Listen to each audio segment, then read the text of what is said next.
think that President Putin and President Zelenskyy are going to have to get together because, you know what, we want to stop killing millions of people. You have young soldiers being killed. If you saw the pictures that I saw of the battlefield from satellite, you've never seen any pictures like that. Soldiers are being killed by the thousands a week, thousands of soldiers a week. As we speak, they're being killed. That's why I want to see a ceasefire, and I want to get the deal done. I think we have a chance to get the deal done. I had to make sure that Russia wanted to do it.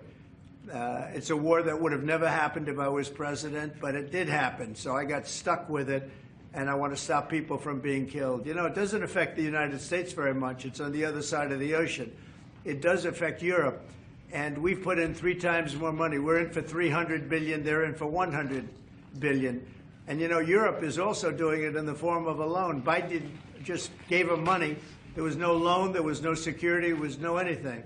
So we're going to either sign a deal or there's going to be a lot of problems with them. So we're going to sign a deal to get security because we have to do that.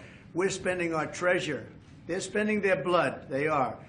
And they're very brave in, you know, in every way you can imagine. But we are spending our treasure on a country that's very, very far away. And it's okay, but we have to be treated the same as Europe is being treated. Europe gets their money back. Europe is basically giving nothing because they get it back in the form of a loan, and it's a guaranteed loan.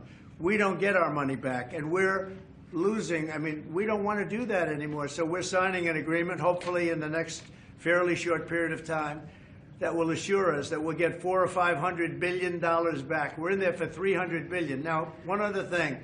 Europe is at 100. We're at 300. We think it has to equalize. In other words, they have to come up with more money because it has a big effect in Europe. It doesn't have much of an effect on us because we have a big, beautiful ocean in between.